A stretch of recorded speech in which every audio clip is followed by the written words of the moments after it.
የእጅ ፍሬን ብዙ ጊዜ የእጅ ፍሬን የሚገኘው ከወንበር መሃልና ከማርሽ ኋላ ነው። ተግባሩም ተሽከርካሪን ለረጅም ወይም ለአጭር ጊዜ ለማቆም የምንጠቀምበት ነው። እጅ ፍሬን ለመያዝ ተሽከርካሪውን በማቆም ማርሽ 0 ላይ ካደረግን በኋላ የእጅ ፍሬን ዘንጉን ጫፍ በጣታችን በመግፋትና ወደ ላይ በመሳብ መልቀቅ።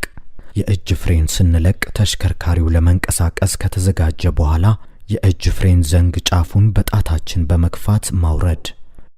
የእጅ ፍሬን ስንይዝ ተሽከርካሪ የምናቆመው የኋላ ሁለት እግር እንዳይንቀሳቀስ በማድረግ ነው።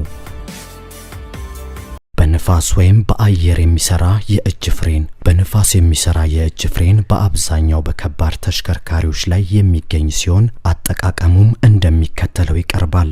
በቅድሚያ የእጅ ፍሬን ለመያዝ የንፋስ ቫልቭ መክፈቻ አርም ወደ ላይ በመሳብና በመውሰድ መልቀቅ። የእጅ ፍሬን መያዝን የሚያመለክተው ጠቋሚ ምልክት እንደየተሽከርካሪው አይነት በዳሽቦርድ ላይ መመልከትና ማረጋገጥ። የእጅ ፍሬን ለመልቀቅ በሚፈለግበት ጊዜ የተሽከርካሪውን ሞተር በማስነሳትና የእጅ ፍሬንን መያዝ የሚጠቁም ምልክት በዳሽቦርድ ላይ ማየትና ማረጋገጥ። የንፋስ ቫልቭ መክፈቻ መያዣ ወይም አርም ከተያዘበት ቦታ ላይ ወደ ላይ በመሳብና የእጅ ፍሬን ወደሚለቀቅበት አቅጣጫ መውሰድና መልቀቅ። አሽከርካሪዎች የእጅ ፍሬን ቢለቁም አንዳንድ ተሽከርካሪዎች በተለያዩ ምክንያቶች በሲሊንደር ውስጥ በቂ የሆነ የአየር መጠን ወይም ፕሬሸር አነስተኛ በሚሆንበት ጊዜ ሙሉ በሙሉ ተሽከርካሪው እንዳይንቀሳቀስ ወይም የተሽከርካሪውን ፍጥነት ሊቀንሱ ይችላሉ። ይህም የተሽከርካሪው ፍሬን ብቃት አስተማማኝ ባልሆነበት ወቅት አስቀድሞ አደጋን ለመከላከል ሆን ተብሎ የተሰራ ስለሆነ አሽከርካሪዎች የእጅ ፍሬን ከመልቀቃቸው በፊት በዳሽቦርድ ላይ በሚገኘው የንፋስ መጠን ማሳያ በቂ ንፋስ መኖሩን ማረጋገጥ አለባቸው። ነገር ግን የተወሰነ መጠን ላይ ያለ ተሽከርካሪውን ማንቀሳቀስ የፍሬን ብቃቱን ስለሚቀንስና ለብልሽትና ለአደጋ ስለሚያጋልጥ ማንቀሳቀሱ አይመከርም።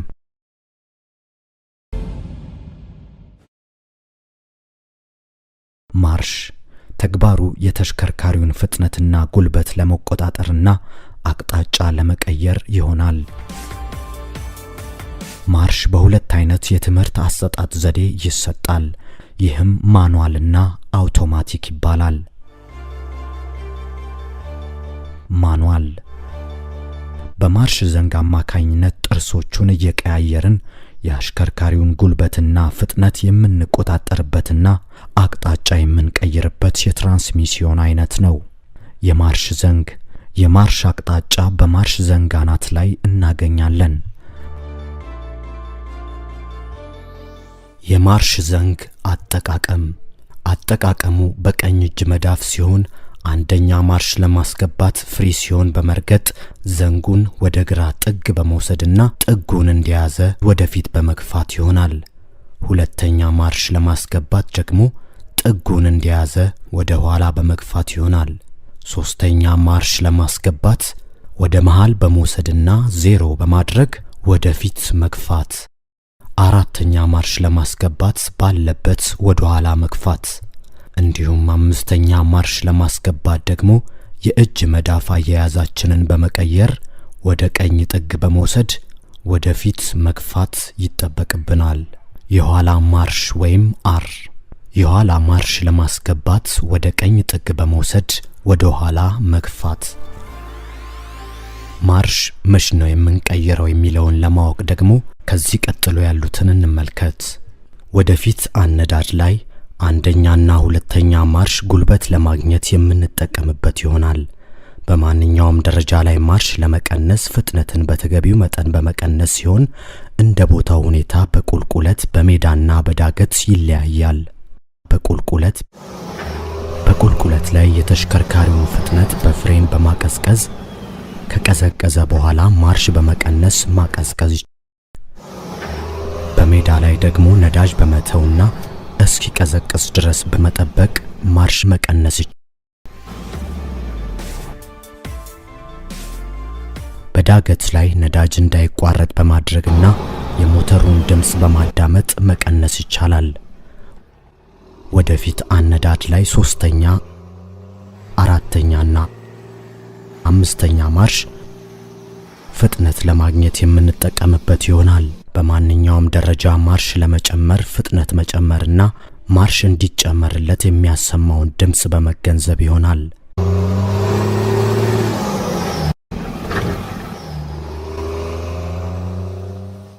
ማርሽ እንዴት ነው የሚቀየረው ሚለውን ደግሞ በተከታይነት እናያለን።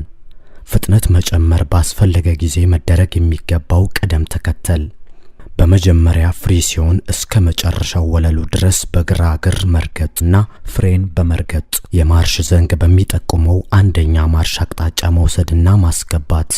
የእጅ ፍሬን ዘንግ ጫፉን በጣታችን በመግፋት ማውረድ። ፍሪሲዮን በጣም ሳይፈጥንና ሳይዘገይ በእርጋታ መልቀቅና ተገቢ የሆነ ነዳጅ መስጠት።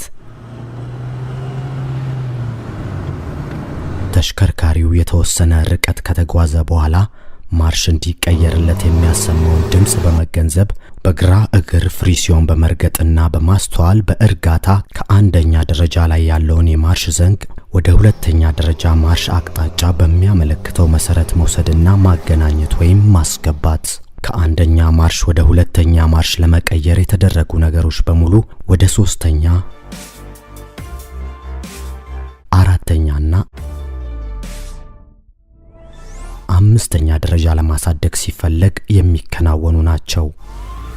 ፍጥነት ለመቀነስ ባስፈለገ ጊዜ መደረግ የሚገባ ቅደም ተከተል ከአምስተኛ ወደ አራተኛ በሚቀነስበት ጊዜ ሙሉ ለሙሉ የነዳጅ መስጫ ፔዳል መልቀቅ፣ ፍሬን ጠቆም በማድረግ የተሽከርካሪውን ፍጥነት መቀነስ ወይም በማብረድ የፍሪሲዮን ፔዳል ሙሉ በሙሉ በመርገጥ አምስተኛ ደረጃ ላይ ያለውን ማርሽ ወደ አራተኛ ደረጃ አቅጣጫ በሚያመለክተው መሰረት መውሰድና ማስገባት። በጣም ሳይፈጥንና ሳይዘገይ ፍሪሲዮን ፔዳል ሙሉ ለሙሉ መልቀቅና የነዳጅ መስጫ ፔዳል በአግባቡ መጫን። ከአምስተኛ ወደ አራተኛ ማርሽ ለመቀየር የተከተልነውን ቅደም ተከተል ከአራተኛ ወደ ሶስተኛ፣ ከሶስተኛ ወደ ሁለተኛ እንዲሁም ከሁለተኛ ወደ አንደኛ ማርሽ ለመቀነስ ሲፈለግ የሚከናወኑ ናቸው። መሪ በሁለት እጅ መያዝ ባለብን መንገድ ላይ ወይም መዞሪያ ቦታ ላይና ጠመዝማዛ መንገድ ላይ ስንሆን ማርሽ መቀየር የለብንም።